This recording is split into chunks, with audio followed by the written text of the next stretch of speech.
இது மகிமை நேரம்.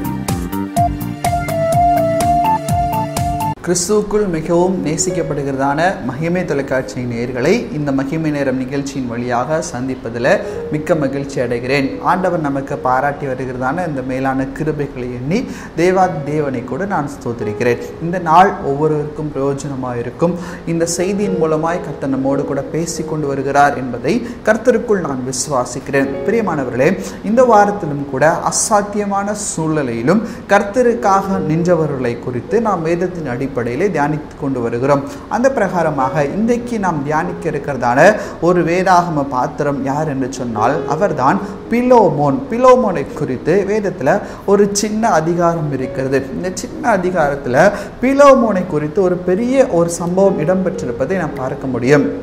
வேதத்தில் நாம் பார்க்கிறோம், பிலோமோனுக்கு எழுதின நிருபம் 1வது வசனம் சொல்லுகிறது, கிறிஸ்து இயேசு நிமித்தம் கட்டப்பட்டவனாய் இருக்கிற பவுலும் சகோதரனாகிய தீமோத்தேயுவும் எங்களுக்கு பிரியமுள்ளவனும் உடன் வேலையாளுமாய் இருக்கிற பிலோமோனுக்கு எழுதுகிறதாவது.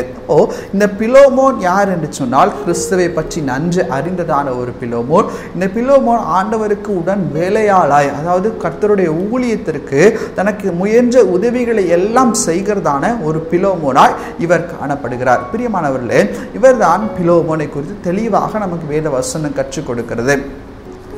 இன்னைக்கு நம்முடைய வாழ்க்கையும் பிலோமோனோட வாழ்க்கையும் சற்று ஒப்பிட்டு பார்ப்போம். நமக்கும் ஆண்டவரை குறித்து தெரியும், நாமும் நம்ம முயன்ற ஊழியங்களே கர்த்தருக்காக செய்து கொண்டு வருகிறோம். ஆனால் இந்த பிலோமோனுக்கு இந்த அதிகாரத்தில் ஒரு சம்பவம் ஏற்படுகிறது. இந்த பிலோமோன் நிருபத்தை எழுதினதான பவுல் பிலோமோனுக்கு ஒரு ரெக்வெஸ்டை ஒரு ரெக்வெஸ்ட்டை பிலோமோன் இடத்துல வைக்கிறார். என்னதான ஒரு ரெக்வெஸ்ட் என்று கேட்டால், அவரிடத்தில் அவருடைய வீட்டில் ஒரு வேலையாள் இருக்கிறார். அவர் பேர் தான் என்றது 10வது வசனம் சொல்லுகிறது, என்னவென்றால் கட்டப்பட்டிருக்கையில் நான் பெற்ற என் மகனாகிய ஒனேசிமுக்காக உம்மை மன்றாடுகிறேன். முன்னே அவன் உமக்கு பிரயோஜனம் இல்லாதவன், இப்பொழுதோ உமக்கும் எனக்கும் பிரயோஜனம் உள்ளவன். இந்த ஒனேசிமு பிலோமோனுடைய வீட்டிலே வேலை செய்கிறதான ஒரு வேலைக்காரன்.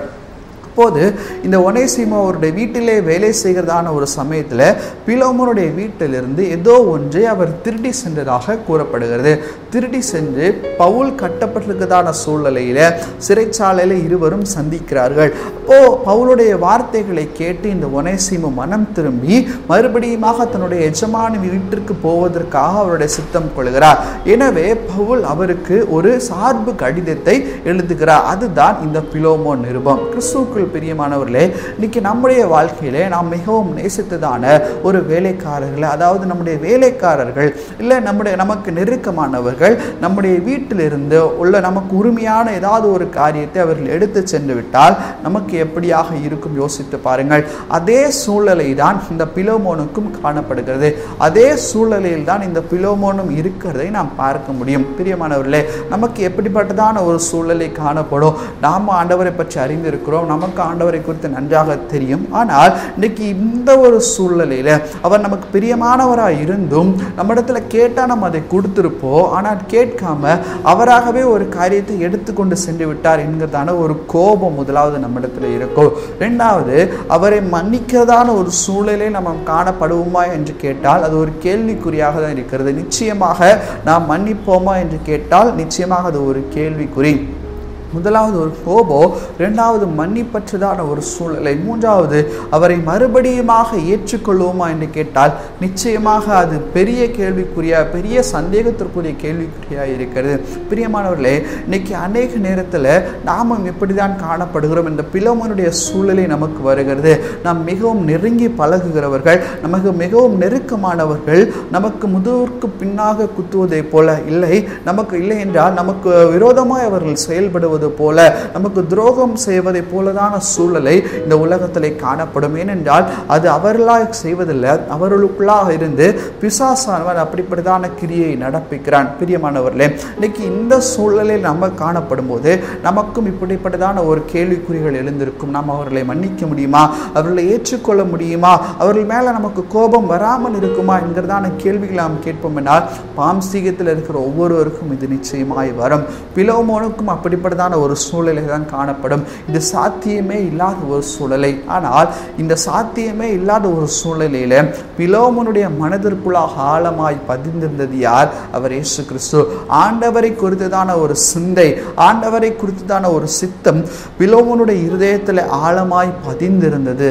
எனவேதான் இந்த 3 சூழ்நிலைகளிலும் கூட பிலோமோன் அவரை ஏற்றுக்கொள்கிறார்.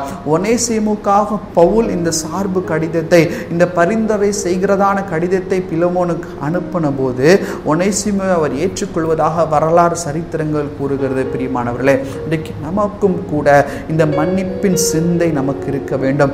மன்னிப்பின் அடையாளமாக இந்த பிலோமோன் கர்த்தருக்காக அவர் நின்றார். நான் கர்த்தரை பற்றி அறிந்திருக்கிறேன், நான் கிறிஸ்தவனாக இருக்கிறேன், கிறிஸ்துக்களாக இருக்கிறேன் என்று சொல்லியும் நம்மோடு கூட இருக்கிற சகோதரர்களை, நம்மோடு கூட உடன் பிறந்தவர்களை நம்மால் மன்னிக்க முடியவில்லை என்று சொன்னால் கிறிஸ்தவ சிந்தைக்குள்ளாக நாம் நிச்சயமாக இல்லை. பிரியமானவர்களே, இதை தான் மார்க் எழுதின நிருபத்தில் கூட நாம் தெளிவாய் வாசிக்கிறோம். நீங்கள் ஒருவருக்கொருவர் மன்னிக்கிறவர்களாய் காணப்பட வேண்டும். ஆண்டவரே அந்த கடைசி சிலுவை நொடியிலும் கூட தாங்கள் செய்வது இன்னதென்று அறியாதிருக்கிறார்கள் என்று சொல்லி மற்றவர்களுக்கு அவர் மன்னித்தார். அவர்கள் செய்வது நிச்சயமாக அவர் அழிந்திருக்கிறார்கள், என்ன செய்கிறார்கள் என்று சொல்லி. ஆனால் அந்த சூழ்நிலையிலும் கூட மற்றவர்களுக்காக அவர் மன்றாடி மற்றவர்களுக்காக அவர் மன்னித்ததை நாம் பார்க்க முடியும். இதைதான் மார்க் எழுதின சுவிசேஷத்தில் நாம் வாசிக்கிறோம். மார்க் 3:28 சொல்லுகிறது, மெய்யாகவே நான் உங்களுக்கு சொல்லுகிறேன், மனுஷர்கள் செய்யும் எல்லா பாவங்களும் அவர்கள் தூஷிக்கும் எந்த தூஷணங்களும் அவர்களுக்கு மன்னிக்கப்படும். ஒருவன் பரிசுத்தாவிக்கு விரோதமாய் தூஷணம் சொல்வான் ஆகில் அவன் என்னென்னைக்கு மன்னியாமல் நித்திய ஆக்கினைக்குள்ளாக இருப்பான் என்றார் என்று சொல்லப்பட்டிருக்கிறது. பிரியமானவர்களே, இன்றைக்கு நாமும் கூட மன்னிப்பின் சிந்தை நமக்குள்ளாக இருக்க வேண்டும். மனுஷர்களுக்கு விரோதமாக நமக்கு வேதவசனம் நமக்கு கொடுக்கிறது, எங்கள் கடனாளிகளுக்கு நாங்கள் மன்னிக்கிறது போல எங்கள் கடன்களை எங்களுக்கு மன்னியும் என்று சொல்லப்பட்டிருக்கிறது. அதே போல தான் இன்னைக்கு ஒவ்வொரு நாளும் ஆண்டவரிடத்துல போய் நம்ம மன்னிப்பை கேட்கிறோம். ஆண்டவரிடத்துல ஒவ்வொரு நாளும் கெஞ்சுகிறோம், ஆண்டவரே என்னை மன்னிங்க என்று சொல்லி ஆண்டவரிடத்துல ஒப்புரவாவதற்கு நாம் சித்தம் கொண்டிருக்கிறோம். ஆனால் அப்படிப்பட்ட நாம் தான் ஆண்டவரை விட்டு விலகிறவர்களாய் கூட காணப்படுகிறோம். எப்படி விலகுகிறோம்? மற்றவர்களுக்கு மன்னிக்க சித்தம் இல்லாமல், மற்றவர்களுக்கு மன்னிப்பதற்கு மனம் இல்லாமல் நாம் கர்த்தரை விட்டு விலகி போகிறோம். பிரியமானவர்களே, இன்னைக்கு நம்முடைய வாழ்க்கையை கர்த்தருக்கு ஒப்புக் கொடுப்போம். மன்னிப்பின் அடையாளமாக அசாத்தியமான சூழலிலும் கூட சாத்தியமாய் கர்த்தருக்காக நின்று இந்த பிலோமோனை மனதில் வைத்துக் கொள்வோம். நாமும் மற்றவர்களுக்கு மன்னிப்போம், ஒருவருக்கு ஒருவர் மன்னிக்கிறவர்களாய் காணப்படுவோம். இதே மார்க் 11:25 சொல்கிறது, நீங்கள் நின்று ஜெபம் பண்ணும்போது ஒருவன் பேரில் உங்களுக்கு யாதொரு குறை உண்டாயிருக்குமானால் பரலோகத்தில் இருக்கிற உங்கள் பிதா உங்கள் தப்பிதங்களை உங்களுக்கு மன்னிக்கும்படி அந்த குறையை அவனுக்கு மன்னியுங்கள் என்று சொல்லப்பட்டிருக்கிறது. இந்த பிலோமோனும் கூட ஒனேசிமுவை இதற்காக தான் மன்னித்தார்.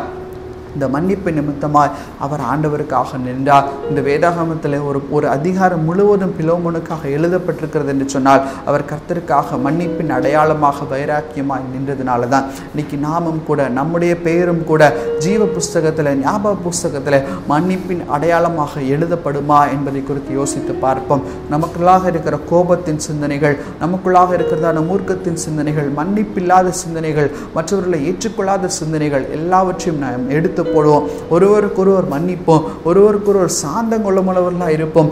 ஆண்டவர் நம்முடைய பலியை, ஆண்டவர் நம்முடைய காணிக்கைகளை, ஆண்டவர் நம்முடைய ஆராதனைகளை ஏற்றுக்கொள்ள வேண்டும் என்று சொன்னார். நம்முடைய ஆராதனைகள் அவருக்கு உகந்த ஆராதனைகளாய், நம்முடைய ஜீவ பலியாய் நம்ம ஒப்புக் கொடுக்க வேண்டும் என்று சொன்னார். ஒருவருக்கொருவர் மன்னிக்கிற சிந்தை உள்ளவர்களாய் நாம் காணப்பட வேண்டும். அப்படிப்பட்டதான வாழ்க்கை வாழ கர்த்தர் நம்மை அழைக்கிறார். அப்படிப்பட்டதான வாழ்க்கை வாழ நம்மை நாமே கர்த்தருக்குள்ளாக ஒப்புக் கொடுப்போம். தேவன் தாமே இந்த வார்த்தைகள் மூலமாய் ஒவ்வொருவரையும் காத்து வழிநடத்துவாராக. மன்னிப்பின் அடையாளமாக பிலோமோன் கர்த்தருக்காக என்றார். இன்றைக்கு நீங்களும் நானும் அப்படிப்பட்டதான வாழ்க்கை நம்மால் வாழ முடியுமா? யோசித்து பார்த்து கர்த்தருடைய சமூகத்தில் நம்ம ஒப்புக் கொடுப்போம். கண்களை மூடி ஜெபிப்போம். எங்களை நேசிக்கிறதான எங்களை இருக்கும் பரலோக பிதாவே, உம்மை நோக்கி நாங்கள் பார்க்கிறோம் சாமி, உம்மை நாங்கள் துதிக்கிறோம் அப்பா. மன்னிப்பின் அடையாளமாக பிலோமோன் நம்முடைய சமூகத்தில் நின்றதை நாங்கள் அறிகிறோம் அப்பா. வேதத்தின் அடிப்படையில் நீர் எங்களை கற்றுக் கொடுத்ததற்காக உமக்கு நன்றி சுவாமி. நாங்களும் கூட உமக்காக நிற்கிறோம் என்று சொல்லியும் ஆண்டவரே உம்மை விட்டு நாங்கள் தூரமாய் போயிருக்கிறோம் சுவாமி. அநேகரை நாங்கள் மன்னிக்காமல் போயிருக்கிறோம் அப்பா. ஆண்டவரே ஒருவருக்கொருவர் மன்னியுங்கள் என்று சொன்னீங்களே, இந்த வார்த்தைகளை நாங்கள் கேட்டும் அதன்படி செயல்படாமல் இருந்திருக்கிறோம் சுவாமி. ஒரு விசை நீர் எங்களை மன்னிக்க முடியாது ஜெபிக்கிறோம் அப்பா. நீர் எங்களுக்கு மன்னித்ததை போல நாங்களும் ஒருவருக்கொருவர் மன்னிக்கிற மன்னிப்பின் சிந்தையை நீர் தரும்படியாக ஜெபிக்கிறோம். பிலோமோனை போல ஆண்டவரே எங்கள் பெயரும் நிலைத்திருக்க கர்த்தர் நீர் கிருபை கொடுக்கும்படியாக ஜெபிக்கிறோம் அப்பா. ஆவியானவரே உம்முடைய கரத்தில் ஒப்பு கொடுத்து நாங்கள் ஜெபிக்கிறோம். உம்முடைய பாதத்தில் தருகிறோம். இப்ப நாம் இயேசுவின் மூலம் ஜெபிக்கிறோம். எங்கள் ஜெபங்களும் நல்ல பிதாவே, ஆமீன் ஆமீன்.